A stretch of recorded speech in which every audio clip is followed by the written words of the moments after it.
بسم اللہ الرحمن الرحیم تعثرت منه في الافواہ السنها والبرد في الطرق والاقلام في الكتب۔ تعثر يتعثر تعثرا کا معنی ہے ٹھوکر کھانا،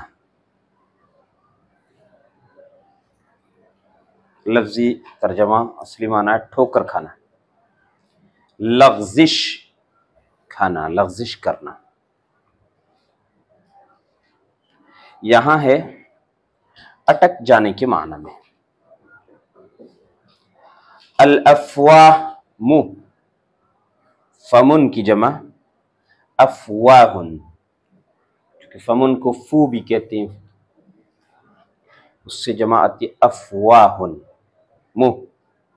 السن لسان کی جمع ہے۔ البرد یہ برید کی جمع ہے، برید کہتے ہیں قاصد کو، پیغام بر کو، پیغام رساں کو، پیام یا پیغام لے جانے والے کو برید۔ ڈاک کو اسی سے برید کہا جاتا ہے، ڈاک کو برید۔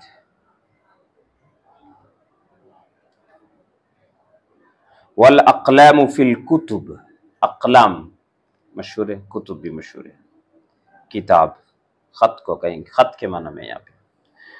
منہ کا مرجع ہے خبر، طول جزیرۃ حتی جانی خبر، خولہ کی موت کی خبر، جو بڑی خبر تھی، ایک دردناک خبر تھی، ایک عظیم۔ تعثرت منہ فی الافواہ، اس کی وجہ سے منہوں میں زبانیں اٹک گئیں۔ لوگ بولیں تو کیا بولیں، کیسے کہیں کہ خولہ مر گئی؟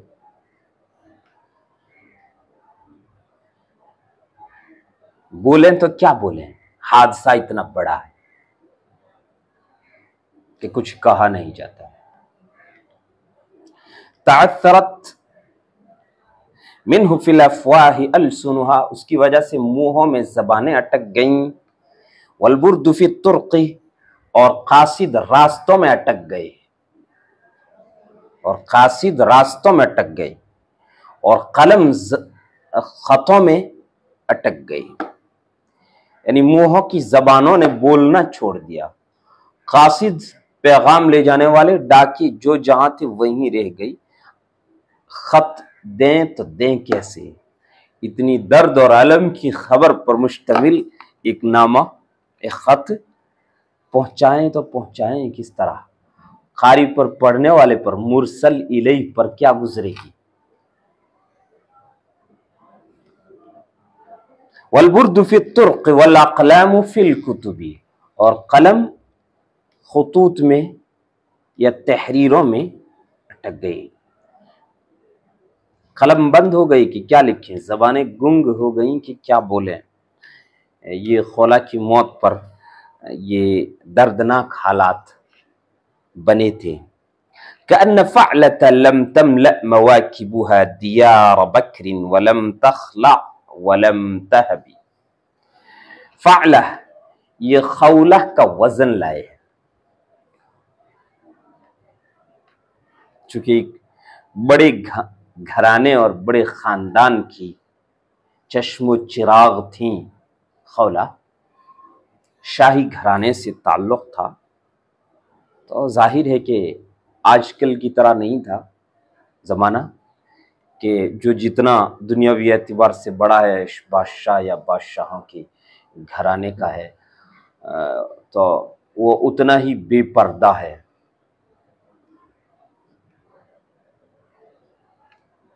اسلام نے حکم دیا پردے کا، اور پھر شاہی سلطنتوں میں، شاہی گھرانوں میں یہ رواج تھا، اور بڑا سخت رواج تھا کہ عورتیں ہمیشہ حرم سرا میں رہتی تھیں۔ حرم کہا گیا ہے گھر کو، اس سے باہر نکلنا جائز نہیں، بڑی باحیا ہوتی تھی۔ ان کا نام لینا یہ اچھا نہیں سمجھا جاتا، نام لینا اچھا نہیں سمجھا جاتا تھا، نام لے کے تذکرہ کیا جائے اچھا نہیں سمجھا جاتا۔ خواتین کا نام ویسے بھی لینا ٹھیک نہیں، اچھی بات نہیں۔ تو شاعر یہاں پہ متنبی کچھ بھی ہو مگر یہاں خولہ نہیں لایا، خولہ کا وزن لایا، صرف وزن لایا۔ یہ بتاتا ہے کہ شرافت کس معیار کی اس زمانے میں تھی۔ کأن فعلت لم تملأ مواکب، مواکب موکب کی جمع لشکر کو کہتے ہیں۔ دیار بکر یہ ایک علاقے کا نام ہے جو آج کل ترکی میں واقع ہے، موجودہ ترکی میں واقع ہے، شام کی سرحد پر، شام اور ترکی کی سرحدیں جہاں ملتی ہیں وہاں ایک خطہ ہے، علاقہ ہے جس کا نام ہے دیار بکر، آج بھی دیار بکر کہا جاتا ہے اسے۔ وَلَمْ تَخْلَعْ، خلع یخلع علی کذا کا معنی ہے جوڑے یا کپڑے انعام میں دینا۔ خلع یخلع علی کذا کا معنی کیا ہے؟ خلع علی فلان، فلان خلع علی فلان کا مطلب ہے فلاں نے فلاں کو جوڑا پہنایا، کپڑے دیے ہدیے میں، تحفے میں کپڑوں کا جوڑا دیا۔ وَلَمْ تَهْبِ وَهَبَ يَهَبُ ہبۃ، ہبہ دینا، بخشش کرنا۔ گویا کہ خولہ کے لشکروں نے دیار بکر کو بھرا نہ تھا اور اس نے انعامات دیے نہیں تھے اور داد و دہش کی نہیں تھی۔ مطلب یہ ہے کہ یہ سب کچھ ہوتا تھا اس کی زندگی میں اور خوب ہوتا تھا، مگر آج جب موت آ گئی تو ایسا لگتا ہے کہ یہ سب ٹھپ ہو گئے، ایسا لگتا ہے کہ یہ سب کچھ ہوا ہی نہیں تھا۔ اس کی موت سے یہ تمام کام رک گئے، ٹھپ ہو گئے، جس کی وجہ سے ایسا لگتا ہے کہ یہ تمام کام کبھی ہوئے ہی نہیں تھے، ایسا لگتا ہے یہ سب ہوا ہی نہیں تھا، خواب تھا۔ جیسے زندگی کے بارے میں انسان کو جب موت آئے گی تو وہ کہے گا میں ایک دن جیا ہوں یا ایک رات جیا ہوں یا ایک صبح اور ایک شام یا ان کے درمیانی عرصے تک جیتا رہا ہوں، اتنی زندگی تھی۔ موت کے بعد سب ختم ہو جاتا ہے۔ تو شاعر یہ کہتا ہے کہ اس کے لشکر ہمیشہ دیار بکر میں یعنی روم کے علاقوں میں اس کے لشکر ہمیشہ گھومتے پھرتے رہتے اور اس کے انعامات کی بارش ہوتی رہتی تھی اور اس کی جانب سے سخاوت کا اور داد و دہش کا سلسلہ، عطا اور بخشش کا سلسلہ جاری ساری تھا۔ لیکن آج جب موت آ گئی تو ایسا لگتا ہے یہ سب کچھ اس کی زندگی میں بھی نہیں ہوا، یہ کچھ ہوا ہی نہیں۔ کأن فعلت لم تملأ مواکبها دیار بکر، گویا کہ خولہ اس کے لشکروں نے یا اس کے قافلوں نے بھی کہہ سکتے یا اس کے قافلوں نے، مگر لشکر بہتر ہے، جیوشها جیسا کہ اس کی تشریح کی گئی ہے، اس کے لشکروں نے دیار بکر کو کبھی پر نہیں کیا تھا اور اس نے انعامات دیے نہیں تھے اور اس نے بخشش اور عطا کی نہیں تھی۔ وَلَمْ تَرُدَّ حَيَاةً بَعْدَ تَوْلِيَةٍ وَلَمْ تُغِثْ دَاعِيًا بِالْوَيْلِ وَالْحَرَبِ، رد يرد واپس لوٹانا، بعد تولیہ، ولا یولی تولیۃ کا معنی منہ پھیر کر کے بھاگنا، جیسا پیچھے آیا ولکنہ ولا وللطعن ثورة اذا ذکرتها نفسه لمس الجنب، ولا یولی تولیۃ، پیٹ پھیر کر کے بھاگنا، پلٹ کر کے چلے جانا، تولیہ وہ ہے۔ اغاث یغیث، تغیث اغاث یغیث اغاثۃ، مدد کرنا، کسی کی مدد کرنا۔ داعیا بالویل، داعیا بالحرب، داعی بالویل کہتے ہیں واویلا، پکارنے والے کو۔ یہ لفظ اردو میں بھی بولا جاتا، واویلا کیا گیا، واویلا کیا، لوگوں نے واویلا کیا، شور کرنے کے معنی میں ہوتا ہے واویلا کیا۔ اور عربی میں یہ بولا جاتا واویلا، واویلا کا مطلب ہے ہائے رے ہلاکت، کیا معنی ہے؟ ہائے رے ہلاکت، یعنی مدد کے لیے کسی مصیبت کے موقع پر اس مصیبت کی ہولناکی کو یا اس کی عظمت کو بیان کرنے کے لیے کہا جاتا تھا واہ ویلا، یعنی میری مصیبت کس قدر بڑی ہے، تم لوگ مدد کرو۔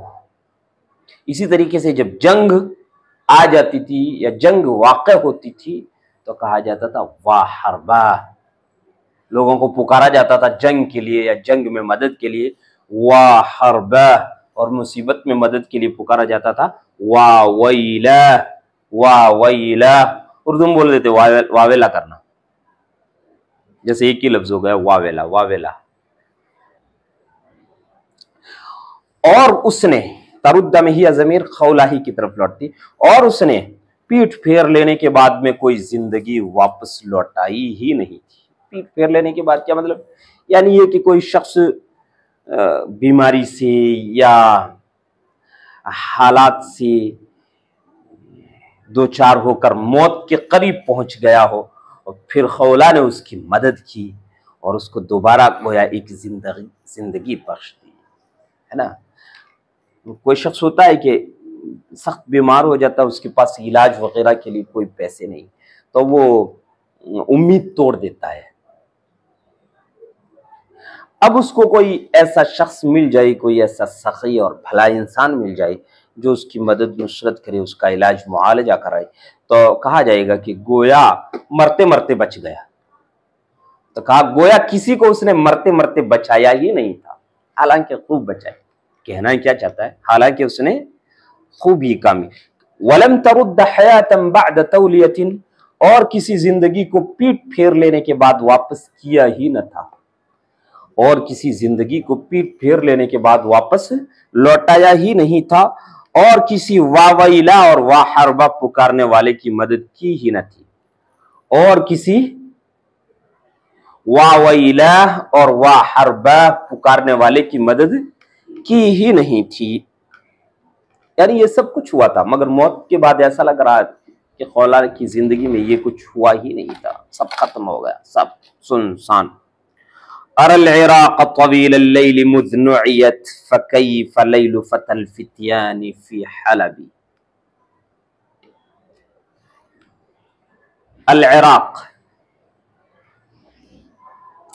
مذکر استعمال ہوتا ہے، دیکھیے یہاں مذکر استعمال ہوا ہے العراق، ایران مؤنث استعمال ہوتا ہے، وہ یہاں استعمال نہیں ہوا، اور اس زمانے میں ایران کو ایران کہتے بھی نہیں تھے، ایران کا نام ایران بہت بعد میں پڑا ہے، قدیم زمانے میں عراق تھا، ایران نہیں تھا۔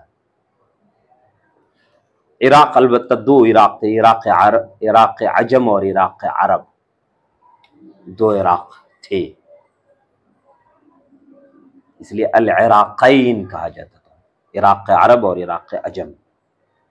ایران نام نہیں تھا اس وقت، عجم کہتے تھے ایران کے علاقے کو، اور اس کے آگے کے اس طرف کے علاقوں کو، یا پھر فارس کہتے تھے، فارس،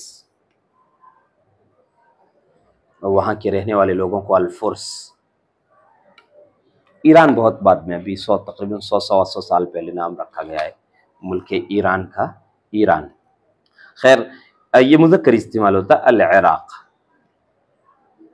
موجودہ جو عرب ممالک ہیں ان میں سے کئیوں کا استعمال مذکر ہوتا ہے، کئیوں کا مؤنث ہوتا ہے، تو العراق ان میں سے جن کا مذکر استعمال ہوتا ہے، جیسا کہ یہاں مذکر استعمال ہوا ہے۔ طویلۃ اللیل نہیں کہا، طویل اللیل کہا۔ مذ نعیت، منذ یہ ظرف ہے، اور یہاں اضافت جب جملے کے شروع میں آئے تو یہ مضاف ہوتا ہے، جب جملے کے شروع میں آئے تو یہ مضاف ہوتا ہے، جیسے مذ نعیت، نعیت ایک جملہ ہے، فعل ہے، اس میں ہی ضمیر فاعل ہے، فعل فاعل مل کر جملہ فعلیہ خبریہ ہے، تو جب ایسے موقع پر مذ آئے تو وہ مضاف ہوتا ہے، اسم ہوگا ظرف اور مضاف ہوگا۔